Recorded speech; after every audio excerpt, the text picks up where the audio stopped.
দর্শক সবাইকে স্বাগত জানাচ্ছি নিউজ 24 নিয়মিত আয়োজন জনতন্ত্র গণতন্ত্রে রাজনীতি বিষয়কে আলোচনায় আমরা তুলে ধরি সমসাময়িক রাজনীতির গতি প্রকৃতি এবং সমসাময়িক রাজনীতির নানা বিষয় নিয়ে বিশ্লেষণ এবং পর্যবেক্ষণ তুলে ধরবার চেষ্টা করি।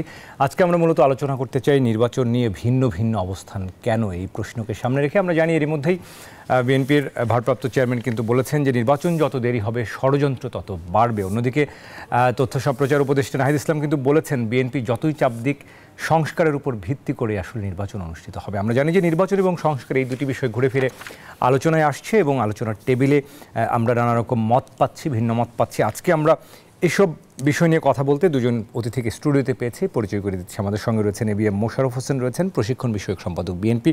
আমাদের সাথে আছেন শরীফুজ্জামান শরীফ, সাবেক সভাপতি ছাত্র ইউনিয়ন এবং সিপিবি নেতা। স্বাগত জানাচ্ছি। আমরা দর্শকদের যেটি বলছিলাম যে নির্বাচন নিয়ে কেন ভিন্ন ভিন্ন অবস্থান, এই প্রশ্নকে সামনে রেখে যদি আজকে জনতন্ত্র গণতন্ত্র শুরু করি, এবিএম মোশাররফ হোসেন আপনাকে দিয়ে শুরু করতে চাই। এই যে বিএনপির এক ধরনের আপনারা বলছেন চাপ দিচ্ছেন না, অন্যদিকে চাপ পরোক্ষভাবে চাপ আসলে তৈরি হচ্ছে এবং এই চাপ দিলেও আবার অন্যদিক থেকে আমরা শুনতে পাচ্ছি যে সংস্কারের উপর ভিত্তি করে নির্বাচন হবে এবং সংস্কার এবং নির্বাচন এই দুটি কি কোনো কারণে বিএনপির কাছে মনে হচ্ছে যে একটি সাংঘর্ষিক কনফ্লিক্টিং কিছু? না, আমার কাছে তাই মনে হচ্ছে। আচ্ছা, কারণ আমরা কি বলেছি? আমরা বলেছি যত দ্রুত নির্বাচন হবে তত এই সরকার তার যে জনপ্রিয়তা সেইটা নিয়ে তারা বিদায় নিতে পারবে।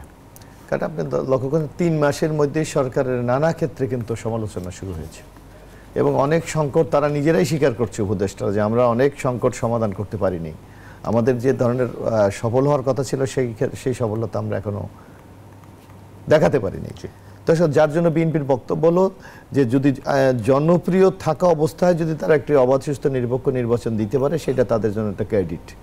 আর যদি গণরোষ গণ অসন্তোষের মধ্যে একটি নির্বাচন হয় সেখানে কাঙ্ক্ষিত ফলাফল নাও আসতে পারে। ইতিমধ্যে আপনি লক্ষ্য করবেন যে দেখেন এই দ্রব্যমূল্যের চরম ঊর্ধ্বগতি, তারপর আমরা পত্রপত্রিকায় দেখি যে আমাদের আর্থিক খাতটা দিনে দিনে দুর্বল হয়ে যাচ্ছে, আমার কিছু কিছু ব্যাংক তারল্য সংকট ভুগছে। এই যে অনেকে বলে যে ব্যাংকে যদি আমরা চেক দেন টাকা দিতে পারছে না। তারপর আরেকটি যে জিনিসটা হলো সবচেয়ে বড় মানে আশঙ্কার বিষয় যে আপনি জানেন যে যারা আমাদের এখানে ডেভেলপমেন্ট পার্টনার আছে বিদেশি, যারা আমাদের এখানে বিনিয়োগ করে না, বিভিন্ন প্রকল্প যারা বাস্তবায়ন করে, যেটা নর্মাল একটা প্রচলিত নিয়ম সেটা হলো যে একটা নির্বাচিত গভর্নমেন্ট ছাড়া কিন্তু তারা বিনিয়োগের আস্থা কিন্তু খুঁজে পায় না। তো এখন আপনি যদি এই সরকার ধরেন যদি দীর্ঘদিন থাকে, তাহলে যদি বিনিয়োগ না হয়, আজকে যদি কোনো প্রকল্প বাস্তবায়ন বিদেশিরা না করে, তাহলে আমাদের অর্থনৈতিক প্রভাবটা কোথা থেকে তৈরি হবে? বরং সামগ্রিক ক্ষেত্রে একটা স্থবিরতা দেখা দিলে এর অর্থনীতির উপরে একটা মারাত্মক প্রভাব পড়বে, যেটা একটা নেতিবাচক পরিবেশ তৈরি হতে পারে। তারপর আরেকটি জিনিস হলো আপনি দেখবেন যে এই সরকার কিন্তু যে প্রকল্পগুলি নেওয়া দরকার অর্থনৈতিক গতিকে সচল রাখার জন্য, সেটাও কি তারা নেওয়ার মতো সেই ম্যান্ডেট কি তাদের আছে? নেই। তারা নর্মাল ইন্টেরিয়াম গভর্নমেন্ট একটা রুটিন ওয়ার্ক করে, যেটা আমরা দেখি। সেই ক্ষেত্রে সংস্কারের ব্যাপারে তো রাজনৈতিক দলগুলো সুস্পষ্টভাবে বলেছে যে একটি অবাধ সুস্থ নিরপেক্ষ নির্বাচন করার জন্য কি ধরনের সংস্কার দরকার, এই সংস্কার আপনারা করেন। কিন্তু এই সরকারকে তো আমূল বাংলাদেশ পরিবর্তন করার দায়িত্ব কি তাদেরকে কেউ দিয়েছে? না, সেটা দেয়নি, কিন্তু তারা তো এক ধরনের নির্বাচন যে সুনির্দিষ্ট খাত চিহ্নিত করেই সংস্কার উদ্যোগগুলো নিয়েছে। আমরা যেমন দেখছি নির্বাচন কমিশন কিন্তু নিয়মিত আজকেও একটা সংলাপে বসেছে। ওকে, এখন আসলে একটা আমরা তো বাংলাদেশের মানুষই বা আমরা নির্বাচনের অভিজ্ঞতা আপনারও আছে আমাদেরও আছে। একটা নির্বাচন করার জন্য কি দরকার? নির্বাচন কমিশনকে নিরপেক্ষ ভূমিকা পালন করা, প্রশাসন যেটা, কারণ আমাদের নির্বাচন কমিশনের একটা নির্বাচন করার মতো সেই সক্ষমতা কিন্তু নাই, কারণ তার জনবল নাই।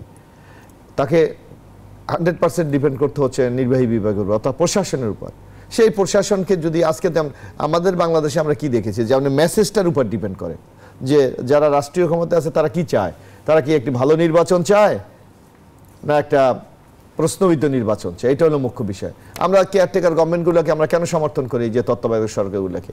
তাদের কিন্তু একটা মেসেজ হলো যে তারা চায় একটি অবাধ সুস্থ নিরপেক্ষ নির্বাচন, কোনো দলের দাবেদারি করে তারা নির্বাচন করতে চায় না। তা আপনি আমাদের দেশের মানুষের তো একটা স্বাভাবিক চরিত্র আছে যে তারা যদি অবাধ সুস্থ নিরপেক্ষ নির্বাচনের সুযোগ পায় তারা কিন্তু তাদের ভোটাধিকারটা প্রয়োগ করে। তো সুতরাং আমরা কি সহজ কথা আমরা বলেছি, আপনি নির্বাচন কমিশন পুনর্গঠন করেছেন, এটাকে একটা নিরপেক্ষ ভূমিকা যদি নির্বাচন কমিশন পালন করে, কারণ আমি বলি আমাদের নির্বাচন কমিশন অনেকে বলে যে ক্ষমতা নাই, কিন্তু এমন কিছু ক্ষমতা আছে তা নির্বাচনকে অবাধ সুষ্ঠু নিরপেক্ষ করার জন্য যথেষ্ট। যেমন আমি বলি 90 আমাদের আরপিওতে আছে 91 সেখানে কি আছে, যদি নির্বাচন কমিশন মনে করে কোনো কারণে নির্বাচন অবাধ সুস্থ নিরপেক্ষ অথবা মান অনুযায়ী হচ্ছে না, তার নির্বাচন বাতিল করে দিতে পারে, প্রার্থিতা বাতিল করে দিতে পারে, এমনকি ওই প্রার্থীর বিরুদ্ধে আইনগত যে ব্যবস্থা নেওয়া দরকার সেইটাও সে নিতে পারে। কিন্তু আমরা অতীতকালে আপনি দেখেন নির্বাচন কমিশনের যে ভূমিকা, এই ভূমিকা নেওয়ার মতো সেই সক্ষমতা কি আমাদের নির্বাচন কমিশন অর্জন করেছে? করেনি। এক। অন্যদিকে আপনি আরেক দেখবেন যে প্রশাসন, এখন তো প্রশাসন আমরা বুঝি যে কিছু নিউট্রাল রোল প্লে করছে। এটা কেন? কারণ রাষ্ট্রের ক্ষমতা যারা আছে তারা এটাকে দলবাজি অথবা তার স্বার্থে ব্যবহার করতে চাচ্ছে না। তো এগুলি তো সব একটি অবাধ সুস্থ নিরপেক্ষ নির্বাচন করার কম্পোনেন্ট, উপাদান। আপনার নির্বাচন কমিশন নিরপেক্ষ, আমার প্রশাসন নিরপেক্ষ, আমার যারা রাষ্ট্র ক্ষমতা আছে তারা নিরপেক্ষ, তাইলে একটি নির্বাচন করতে সমস্যা কোথায়? আমরা তো অভিজ্ঞতা দেখেছি। আপনারা কি মনে করেন যে নির্বাচন দ্রুত দিলে বলতে কি 3 মাস পরে যদি বিএনপিকে নির্বাচন করে ক্ষমতা দিয়ে দেওয়া হয়, আপনারা মনে করেন রাষ্ট্র পরিচালনা দিয়ে দেবে? আপনি কি বিএনপি দিয়ে দেওয়া না, বিএনপি পেয়ে গেল, সেটা কি রাষ্ট্র পরিচালনার মতো সক্ষমতা বা পরিবেশ এখন রয়ে গেছে? এখন হলো একটা সরকার ক্ষমতা আসলে যেই সরকারি দায়িত্ব পাবে রাষ্ট্র পরিচালনা, তার তো কিছু, যেহেতু আপনারা বলছেন যে এটা ভিন্ন একটা নতুন আকাঙ্ক্ষা বাস্তবায়ন। আকাঙ্ক্ষাটা কি? আপনি আকাঙ্ক্ষা তো এটা স্পষ্ট, আকাঙ্ক্ষা তো এখানে হিডেন কোনো কিছু না। আকাঙ্ক্ষাটা চাচ্ছি আমরা মুক্ত গণতান্ত্রিক বাংলাদেশ, দেশটা সাংবিধানিকভাবে চলবে, পরিবেশটা এখন আছে মনে করেন? অবশ্যই এখন তো সেই পরিবেশ বাংলাদেশের সবচেয়ে বেস্ট একটা। এখন যদি নির্বাচিত হয়ে আপনারা দায়িত্ব পেয়ে, মানে আমরা আপনি আমাদের দিকে আমি বলছি যে জনপ্রতিনিধি, বাংলাদেশের জনগণ যাকে রায় দেবে সে দায়িত্ব নেবে। বিএনপি যেহেতু সবচেয়ে বড় দল, যদি ভোটে নির্বাচিত হয়, এখন মনে করেন সেই পরিবেশ আছে যে স্মুথলি রাষ্ট্র পরিচালনা করার? কিছু চ্যালেঞ্জ তো আছে, কিন্তু রাজনৈতিক নির্বাচিত সরকার তো সেই চ্যালেঞ্জ গ্রহণ করে দেশটাকে এগিয়ে নিয়ে যেতে হবে। কারণ আওয়ামী লীগ বিগত 16টা বছর আমাদের দেশের সাংবিধানিক প্রতিষ্ঠানকে ধ্বংস করে দিয়েছে। মানুষের মনোজগতে একটা দলীয়করণের একটা নগ্ন থাবা ইতিমধ্যে গেঁথে আছে। আমরা তো এই যে আমরা যে মাঠে যাচ্ছি, রাজনীতি করছি, মানুষের মনে কিন্তু একটা মাইন্ড সেট আপ আছে, যেমন দীর্ঘদিন ভোট দিতে পারে না অনেকেই, কিন্তু আপনি দেখবেন অনেকের মনে করে যে না আগামী নির্বাচন মানে এভাবে হবে। কিন্তু আমরা কেউ প্রত্যাশা করি যে শেখ হাসিনা যে নির্বাচন করেছে সেই নির্বাচন হবে? এবং যার জন্য মৌলিক কিছু পরিবর্তন করার জন্য ইতিমধ্যে কি বলছি আমরা, যে স্থানীয় সরকারকে আগে আপনার দলীয় মার্কা ইলেকশন হতো, আমরা তো রাজনৈতিক দলগুলি স্পষ্ট ভাষায় বলছে নো, এটা নিরপেক্ষ, দলীয় প্রতীকেও নির্বাচন। জি, গতবার আমরা দেখেছি টোটাল আওয়ামী লীগের আমলে টোটাল দলীয়, এবং নৌকা মার্কা পাওয়া মানে তার বিজয় সুনিশ্চিত। এবং প্রশাসনের নৈতিক দায়িত্ব হলো ওকে জিতানো, যেন ওর একটা সাংবিধানিক দায়িত্ব, এরকম একটা ব্যাপার হয়ে দাঁড়িয়েছে। কিন্তু এখন কি সেই পরিস্থিতি বাংলাদেশে আছে? নেই। বরং বাংলাদেশের রাজনৈতিক দলগুলি চাচ্ছে, সুশীল সমাজ চাচ্ছে, অন্যান্য যারা আমাদের স্টেক হোল্ডার আছে সবাই বলছে যে লোকাল গভর্নমেন্ট একটা নিরপেক্ষ ইলেকশন হবে। শুধু একমাত্র যেখানে ক্ষমতার পালাবদল হয়, যেটা আমরা জাতীয় সংসদ নির্বাচন বলি, সেইটি শুধু দলীয় ভিত্তিতে হবে, মার্কার ভিত্তিতে, যেটা রেজিস্ট্রেশনকৃত দলগুলি তারা নির্বাচনে অংশগ্রহণ করবে। সুতরাং একটা অবাধ সুস্থ নিরপেক্ষ এবং একটা গণতান্ত্রিক পরিবেশ করার জন্য যেই ধরনের উপাদানগুলি দরকার, আমি তো মনে করি সেইটি বাংলাদেশে বর্তমানে বিদ্যমান। সুতরাং আপনাকে এখানে চ্যালেঞ্জ আছে বলেও আমার কাছে তেমন একটা মনে হচ্ছে না। তার মানে সহজে এটি আসলে পরিচালনা করার মতো।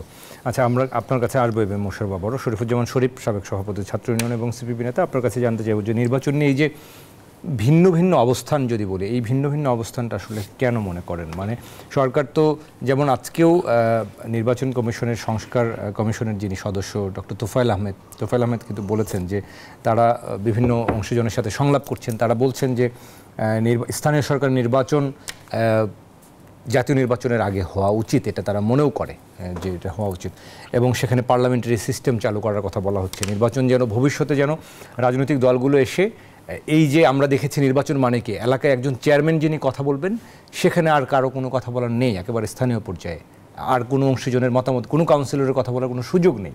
এই যে প্রতিযোগিতা না থাকা, নির্বাচন মানে একটা বাণিজ্য, একটা ব্যবসা, উনি যেন একটা ইনভেস্ট করে ওখান থেকে রিটার্ন নেবেন, সেই জায়গা থেকে তারা বের হতে চান। সেই সংস্কারগুলো করার জন্য যতটুকু সময় আসলে না দিয়ে রাজনৈতিক দল হিসেবে যদি দিনের মানে প্রত্যক্ষভাবে বা পরোক্ষভাবে চাপ প্রয়োগ করা হয়, সেটাকে কীভাবে দেখছেন আসলে, যে কারণে একটা ভিন্ন ভিন্ন অবস্থান তৈরি হচ্ছে কিনা?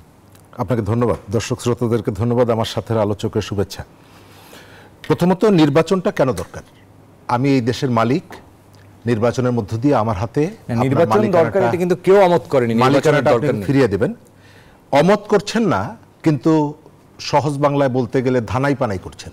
আচ্ছা, পরস্পর বিরোধী বক্তব্য, সকালে একজন একটা কথা বলছে, বিকালে আরেকজন আরেকটা কথা বলছেন। ঢাকায় একজনে একটা কথা বলছেন, আমেরিকায় বসে আর এক উপদেষ্টা আর একটা কথা বলছেন। এই যে নানা রকমের পরস্পর বিরোধী বক্তব্যের কারণে মানুষের মধ্যে সন্দেহটা দানা বাঁধছে। কারণ আমাদের এখানে নির্বাচন, গণতন্ত্র ইত্যাদির নামে নানা সময়ে পুতুল নাচ আমরা দেখেছি এবং কখনো কখনো রাজনীতিবিদদেরকে মাইনাস করে দিয়ে অন্য একটা শক্তির এখানে ক্ষমতার হাতে নেওয়ার একটা প্রবণতা, আকাঙ্ক্ষা, চেষ্টা, তৎপরতা বিভিন্ন সময় আমরা দেখেছি। সেই আশঙ্কা কি এখনো দেখছেন? আমি এখনো দেখছি। আচ্ছা, এই যে পরস্পর বিরোধী যে বক্তব্যগুলো এর ভেতর থেকে, এবং আমার কাছে মনে হয় উপদেষ্টাদের একটা অংশকে আমি দেখি তাদের নানা রকমের চ্যালেঞ্জ, সীমাবদ্ধতার মধ্যেও তারা তাদের ডিপার্টমেন্টের, মিনিস্ট্রির কতগুলো কাজ আন্তরিকভাবে করার চেষ্টা করছেন, ছোট ছোট কতগুলো পরিবর্তন আনার চেষ্টা করছেন। আবার কেউ কেউ তার যে মিনিস্ট্রির মূল কাজটা সেটিকে ফেলে রেখে রাজনীতির মধ্যে অতিরিক্ত সংবেদনশীল হচ্ছেন, প্রতিনিয়ত নানা রকমের কন্ট্রাডিক্টরি বক্তব্য দিচ্ছেন এবং নানাভাবে এখানে একটা কিংস পার্টি গড়ে তোলার একটা চেষ্টা এখানে আছে। অথচ মানুষের জীবনের যে সংকটগুলো, সেই সংকটগুলোকে অ্যাড্রেস করার ক্ষেত্রে আমি অনেক জায়গায় দেখি যে সরকারের অনীহা আছে। আমি একটা উদাহরণ দিই। আমাদের এখানে আলু আমদানি করা হচ্ছে।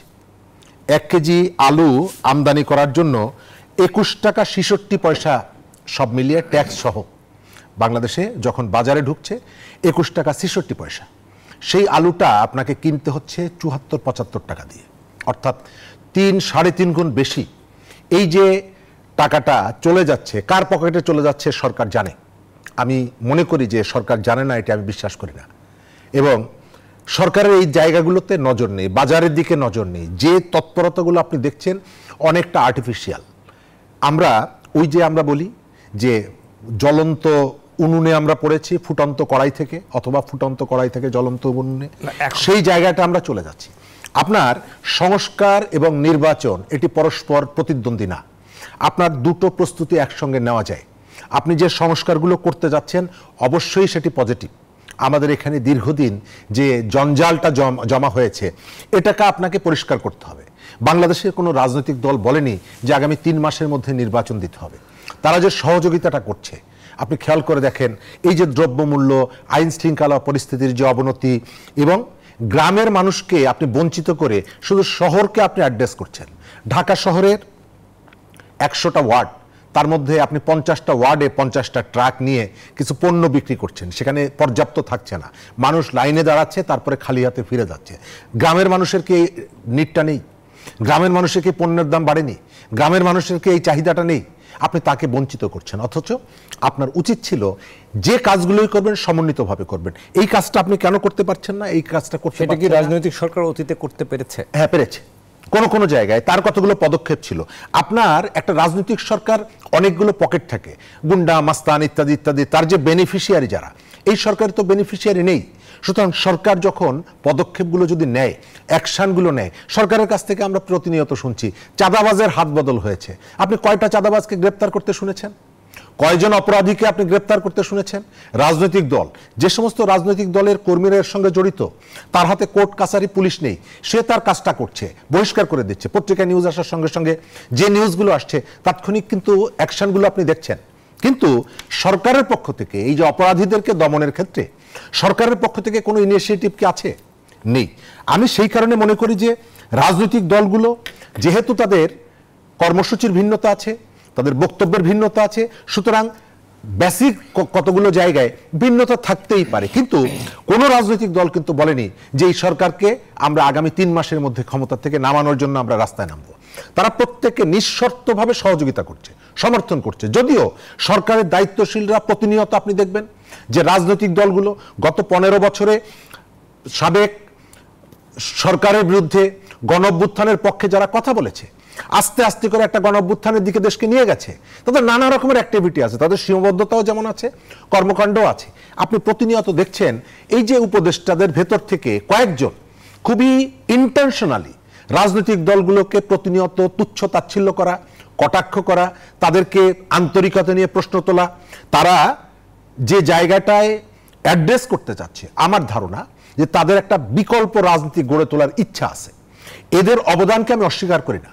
বাংলাদেশের এই জায়গাটা পরিবর্তন রাজনীতি করলে সেটাকে কিভাবে দেখেন? যদি বিকল্প রাজনীতি অবশ্যই আপনি করতে পারেন, এখানে যে কারো রাজনীতি করার অধিকার আছে, যে কারো রাজনীতি করার অধিকার আছে, কিন্তু আপনি যদি যে প্রেক্ষাপটে আপনি দায়িত্বটা নিয়েছেন, বাংলাদেশের মানুষ কিন্তু আপনাকে ওই জায়গাটায়, যদিও বাংলাদেশের মানুষের নিয়ে নানা রকমের বক্তব্য আছে, যেমন আমরা 50 জন এই বসুন্ধরা রাস্তায় দাঁড়িয়ে আমরা একটা দাবি করলাম এবং আমি বলে ফেললাম এটাই হচ্ছে জনগণের প্রত্যাশা। নো, আমি শুধুমাত্র ফেসবুকে কিছু মানুষ আমার পোস্টে লাইক কমেন্ট করছে, আমি মনে করছি যে এটি হচ্ছে জনমতের রিফ্লেকশন না। আমরা রাস্তায় 100 জন মিছিল করে বলছি জনগণ এটি চাচ্ছে না, এটা চাচ্ছে না। আপনি সমস্ত জনগণের রিপ্রেজেন্ট করছেন না, সমস্ত জনগণের ওপিনিয়নের মধ্যে নেই। আপনি চাইলে ওই জায়গাটায় কখনো কখনো ভুল ব্যাখ্যা হয় যে রাজনৈতিক দলগুলো নির্বাচনের জন্য একেবারে মানে অস্থির হয়ে গেছে। না, রাজনৈতিক দলগুলো বলতে চাইছে যে একটা যৌক্তিক সময় আপনি ঠিক করে দেন। আপনি যে কাজটা করবেন, আমরা যখন খেলতে নামি খেলার মাঠে, আপনারা কিন্তু একটা নির্দিষ্ট সময় আপনি ঠিক করেন, 90 মিনিট খেলা হবে। পরীক্ষা হলে ঢোকার আগে আপনার মাথার মধ্যে থাকে আমার 3 ঘন্টা সময়, আমি 3 ঘন্টার মধ্যে এই প্রশ্নগুলো আমি শেষ করব। যদি তার ক্ষেত্রে খেলার মাঠে যদি কখনো দেখা যায় যে সমান হচ্ছে, আমরা এগুলো জানি। তো সুতরাং আপনার যদি একটা গাইডলাইন থাকে, আপনার যদি অ্যাকশন প্ল্যান থাকে, তাহলে এই যারা দায়িত্ব পালন করছেন সবাই তো এনজিওর লোক, তারা তো প্রত্যেকে এই বিষয়গুলোতে খুব ভালোভাবে ওয়াকিবহাল। দেশের থেকে দেশের বাইরে ওয়ার্কশপ সেমিনার করতে করতে অভ্যস্ত, দাতাদের সঙ্গে আলোচনা করতে করতে অভ্যস্ত। সুতরাং তারা এই যে ফ্রেমওয়ার্কটা, এই যে টাইম লাইনটা, এর গুরুত্বটা কি, এটি তো তারা ভালোভাবে জানেন। তারা তাদের কাজের কারণে অন্যান্য জায়গায়, আর আপনি আরেকটা জায়গায় প্রতিনিয়ত আমি দেখছি এই ব্যাপারটা, আমি খুবই শঙ্কিত যে নতুন নতুন ফ্রন্ট ওপেন করা হচ্ছে।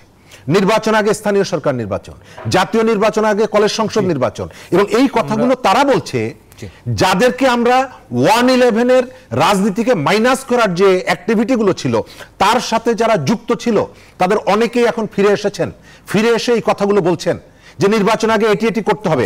বাংলাদেশের রাজনৈতিক দল, বাংলাদেশের জনগণ এই মুহূর্তে সংস্কারের পরে প্রথম জাতীয় নির্বাচন চায়। তারা স্থানীয় সরকার, উপজেলা, এটি একটা পরিকল্পিত কাজ। আপনি যখন কিংস পার্টিগুলো হয়, অতীতের ইতিহাস বলে যে এই ধরনের ফোরামগুলোকে ক্রিয়েট করে তৈরি করে তারপরে কেনাবেচার রাজনীতিকে প্রমোট করার জন্য, একটা হাট বসানোর জন্য এই বক্তব্যগুলো অথবা এই অপিনিয়নগুলো মাঠে নিয়ে আসা হচ্ছে। আমরা শরীফুজ্জামান শরীফ আরও শুনবো, বিশেষ করে স্থানীয় সরকার নির্বাচন নিয়ে আজকেও ডক্টর তোফায়েল যেসব কথা বলেছেন, এবং এটা নিয়ে আমার সুনির্দিষ্ট প্রশ্ন আছে যে এই নির্বাচন আদৌ জাতীয় নির্বাচনের আগে হওয়া উচিত কি উচিত না, আপনাদের কাছে জানতে চাইবো। একটা বিরতি নেবার সময় আছে আমাদের। দর্শক, গণতন্ত্র আমরা কথা বলছি নির্বাচন নিয়ে ভিন্ন ভিন্ন অবস্থান কেন, এবং এই প্রশ্নের উত্তর খুঁজবার চেষ্টা করছি। আমাদের সঙ্গে দুজন অতিথি রয়েছেন। একটা ছোট্ট বিরতি নিচ্ছি, আশা করি সঙ্গে থাকবেন। দর্শক, বিরতির পর আবারও স্বাগত গণতন্ত্র অনুষ্ঠানের সাথে আছি বাবু কামরুজ্জামান। আজকে আমরা কথা বলছি নির্বাচন নিয়ে ভিন্ন ভিন্ন অবস্থান কেন, এই প্রশ্নের উত্তর খুঁজবার চেষ্টা করছি। আমাদের সঙ্গে স্টুডিওতে দুজন অতিথি রয়েছেন। A B M Mosharraf Hossain রয়েছেন, প্রশিক্ষণ বিষয়ক সম্পাদক বিএনপি, আরও একবার স্বাগত জানাচ্ছি। সাথে আছেন শরীফুজ্জামান শরীফ, সাবেক সভাপতি ছাত্র ইউনিয়ন এবং সিপিবি নেতা, স্বাগত জানাচ্ছি শরীফুজ্জামান শরীফ। আমরা বিরতির আগে যে আলোচনায় ছিলাম নির্বাচন নিয়ে চাপ, প্রত্যক্ষ পরোক্ষ চাপের বিষয়গুলো বলছিলাম। A B M Mosharraf Hossain, আমরা যেটি এখন শুনতে পাচ্ছি, যেমন নির্বাচন কমিশন যে সংস্কার বিষয়ক যে কমিশন গঠন করা হয়েছে, সেখানকার একজন সদস্য ডক্টর তোফায়েল আহমেদ, তিনি কিন্তু বলছেন যে স্থানীয় সরকার নির্বাচন নিয়ে তারা বেশ কিছু পরিকল্পনা আসলে তুলে ধরছেন এবং অংশীজনদের সাথে সংলাপ করছেন।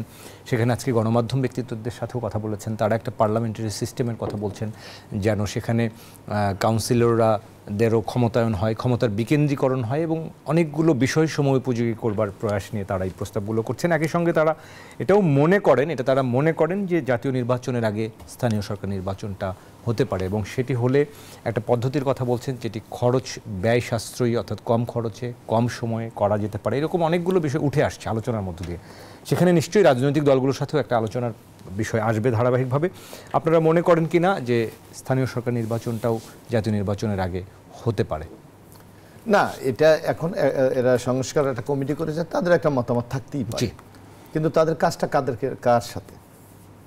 পলিটিক্যাল পার্টিগুলির সাথে। কারণ আপনার নিবন্ধন আছে, নির্বাচন কমিশন আপনি নিবন্ধন দিয়েছেন রাজনৈতিক দলগুলিকে। সুতরাং তাদের মতামতটা কি, তাদের বক্তব্য কি, সেটা কিন্তু আপনাকে আমলে নিতে হবে। আপনি একটি পরিকল্পনা করেন, ইউটোপিয়ার কথা আমরা বহু শুনি। আপনি কল্পনা অনেক কিছু করতে পারেন, কিন্তু বাস্তবায়ন করা বা বাস্তবতা কি, সেটা তো আপনাকে উপলব্ধি করতে হবে। এখন আপনি একটা সংকটের কথা এরা বলেছে, এই সংকট তো বাংলাদেশের স্বাধীনতার পর থেকেই। এই যে আমাদের রাষ্ট্র পরিচালিত হয় আপনার পার্লামেন্ট ফর্ম অফ গভর্নমেন্ট, কিন্তু লোকাল গভর্নমেন্ট হলো প্রেসিডেন্সিয়াল ফর্ম অফ গভর্নমেন্ট। এই দ্বন্দ্ব তো এই সংকট তো দীর্ঘদিনের। আপনি হুট করে কি এই সংকট এখন কি আমরা এই সংকটেই থাকবো নাকি একটু চেষ্টা করব? এখন এইগুলির জন্যই তো আমরা বলি যে ঐক্যমত দরকার, এইগুলির জন্যই তো রাজনৈতিক দলের প্রতি সংলাপ দরকার। আপনি যেই সংলাপ যাদের সাথে করছেন তারা কি এই সিদ্ধান্ত দেওয়ার মতো সেই না, এখানে তো মতামত দিচ্ছেন। মতামত আমার এখানে তো রাজনৈতিক দলগুলি, আমরা যে কথাটা বারবার বলার চেষ্টা করেছি, রাজনৈতিক দলগুলো সুনির্দিষ্টভাবে কিন্তু সংস্কার প্রস্তাব উত্থাপন করেছে লিখিত। আপনার এখন উচিত এই রাজনৈতিক দলগুলির সাথে যদি আপনার কোনোটি যদি রাজনৈতিক দলটা মিস করে থাকে অথবা তাদের প্রস্তাবে নাই, সেইটা কেন উত্থাপন করে সেখানে আপনি সংযুক্ত করতে পারেন, অথবা রাজনৈতিক বলতে পারেন যে আপনাদের এই প্রস্তাবের সাথে এখানে নেই।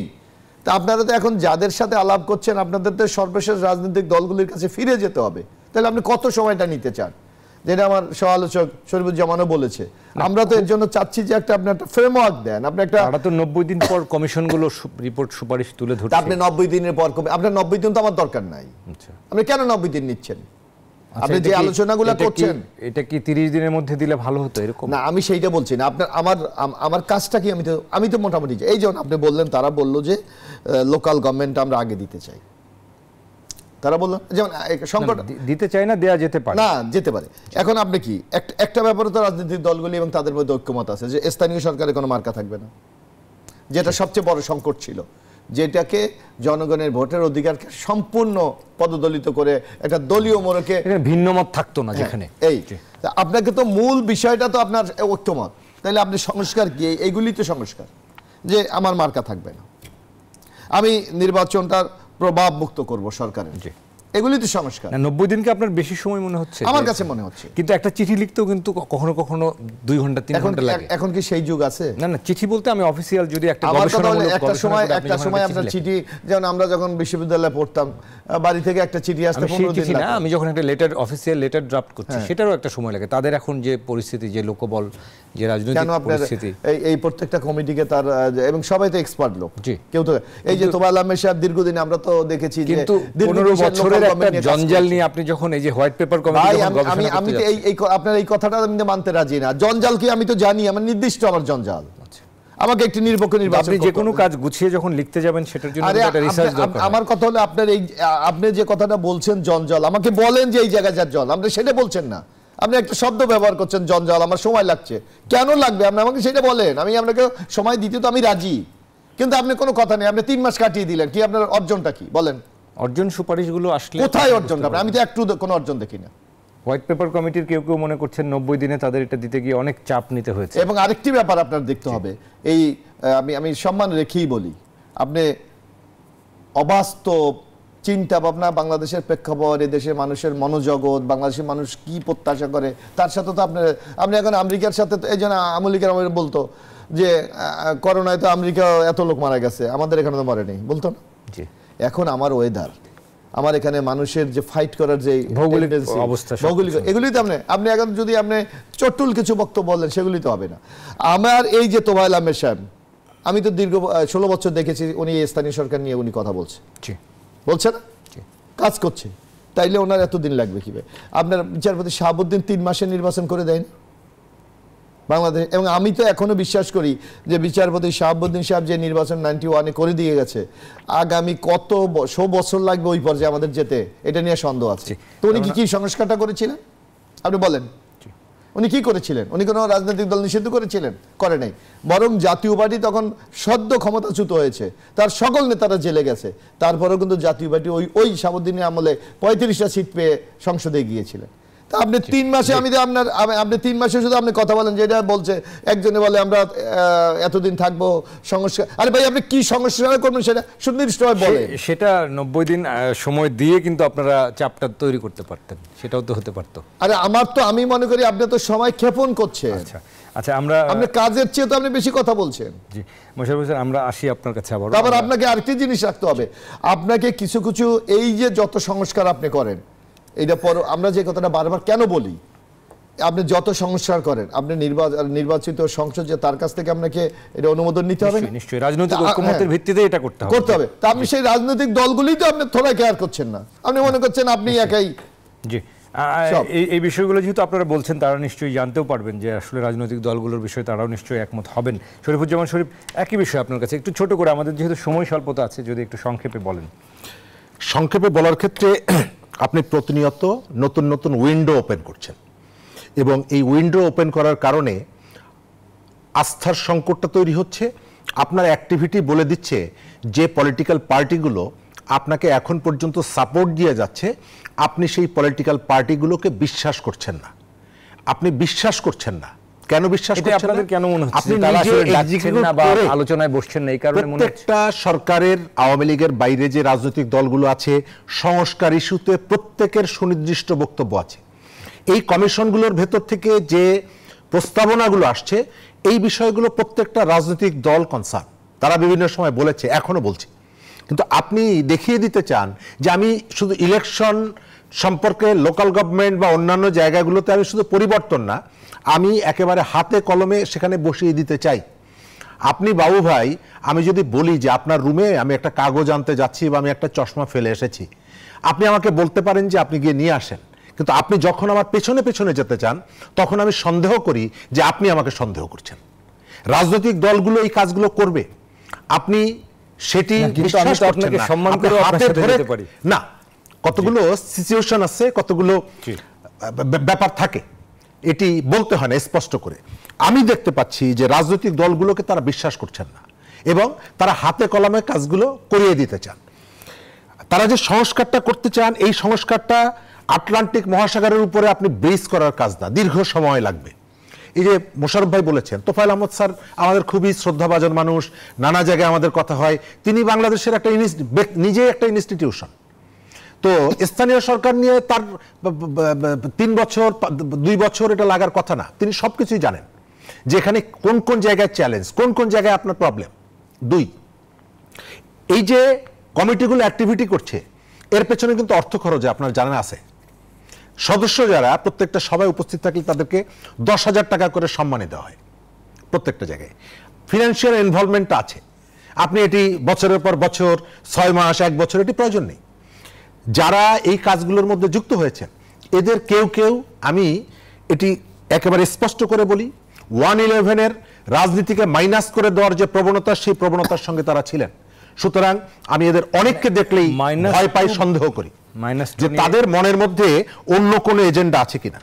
আপনি যে উইন্ডোগুলো ওপেন করছেন, আমি সতর্ক এই কারণে, আপনি দেখছেন যে পতিত স্বৈরাচার পলাতকরা প্রতিনিয়ত একে মানে নানা রকমের ষড়যন্ত্রমূলক কাজের সাথে, যে তাদের মধ্যে কোনো অনুশোচনা আসেনি, তারা এখন কিন্তু হুমকি দেওয়া শুরু করেছে, দেখে নিব, হ্যান করব, ত্যান করব। কিন্তু সেই দল নিয়ে তো আবার আপনারা চাচ্ছেন যে তাদেরকে নিষিদ্ধ করার প্রয়োজন নেই। আমরা সেটি বলছি না, আমরা সেটি বলছি না তাদেরকে নিষিদ্ধ করার প্রয়োজন নেই। আমরা যেটা বলছি যে ওই অপরাধের সাথে যারা যুক্ত, আপনি প্রতিশোধ নেওয়ার প্রবণতার জায়গা থেকে সেটি না করে আপনি ন্যায় বিচারটা করবেন। এবং এই ঘটনাগুলোকে কেন্দ্র করে জুলাই আগস্টে যারা মারা গেছে, প্রত্যেকেই এদেশের নাগরিক।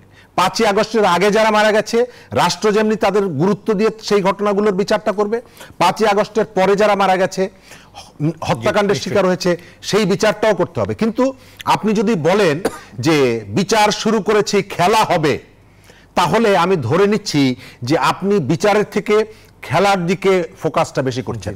আপনার মনের মধ্যে একটা প্রতিহিংসা আছে। আমরা এই শহীদদের হত্যাকাণ্ড, আমরা নিরপেক্ষ বিচার চাই, এটি যেন জাতীয় এবং আন্তর্জাতিক পর্যায়ে ইস্যু না হয়। কিন্তু কারো কারো অতি উৎসাহ দেখে মনে হচ্ছে যে তারা এই জায়গাটায় ন্যায় বিচারের থেকে প্রতিহিংসার দিকে তাদের সেটা কাম্য নয়, সেটা কাম্য নয়। শরীফুজ্জামান শরীফ, আমরা ফিরবো, আমরা বিশেষ করে -2 ফর্মুলা নিয়ে কেন এত শঙ্কা তৈরি হচ্ছে বা এই কথাগুলো ঘুরে ফিরে আসছে, সেটা নিয়েও আমরা কথা বলবো আরেকটা বিরতির পর। দর্শক, গণতন্ত্রে আমরা নির্বাচন নিয়ে এবং নির্বাচনের সামগ্রিক বিষয় নিয়ে কথা বলছি। আরেকটা বিরতি নেবার সময় হচ্ছে, আশা করি সাথেই থাকবেন। দর্শক, আরও একবার স্বাগত। গণতন্ত্রে কথা বলছি নির্বাচন নিয়ে, ভিন্ন ভিন্ন অবস্থান কেন। আমাদের সঙ্গে 2 জন অতিথি রয়েছেন স্টুডিওতে, আমরা আরও একবার স্বাগত জানাই আপনাদেরকে। আমরা যেহেতু সময় স্বল্পতা রয়েছে, সংক্ষেপে বি এম মোশাররফ হোসেন একটু পরামর্শের কথা জানতে চাইব যে নির্বাচন নিয়ে এই ভিন্ন ভিন্ন অবস্থান, এবং একই সঙ্গে আমাদের একটা নির্বাচন যেমন প্রয়োজন, একই সঙ্গে সংস্কারও প্রয়োজন। এটিকে আসলে সমানুপাতিকভাবে কিভাবে ঐক্যের মাধ্যমে এগিয়ে নেওয়া যায়, সেই বিষয়ে যদি একটু বলতেন। আমি একটু আপনাকে বলি, একটা সহজ, আমি এটা বুলেট পয়েন্টে বিমনি কি বলেছে। যে নির্বাচনের পর আমরা একটা জাতীয় সরকার করব। এর চেয়ে সংস্কার আপনি কি চান?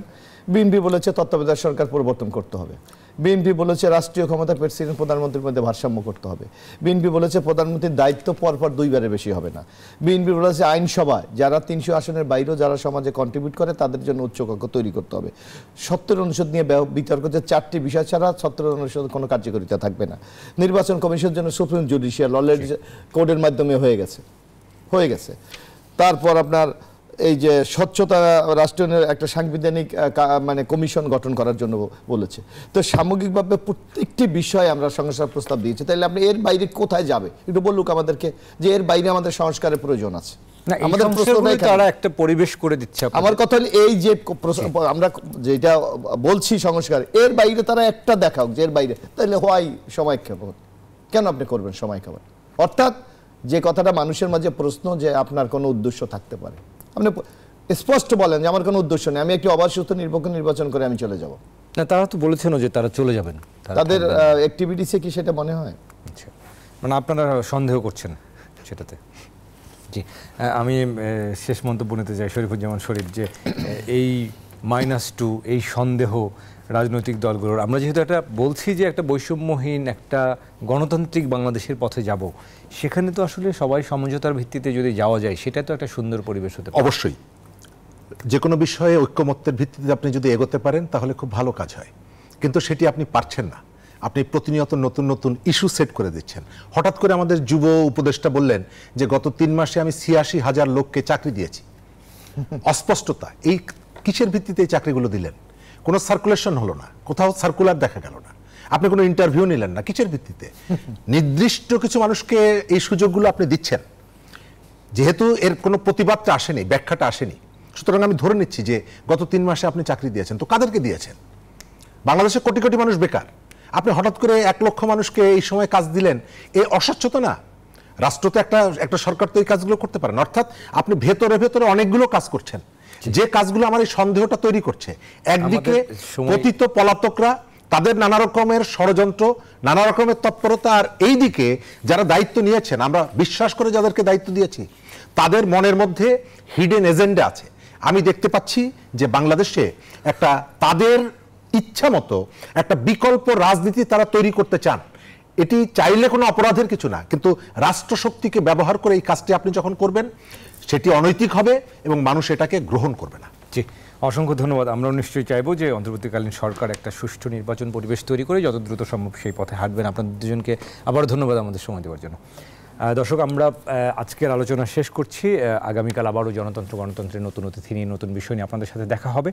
রাজনীতি বিষয়ক এই পর্যালোচনায় আপনারা ভালো থাকুন, সুস্থ থাকুন, নিরাপদে থাকুন।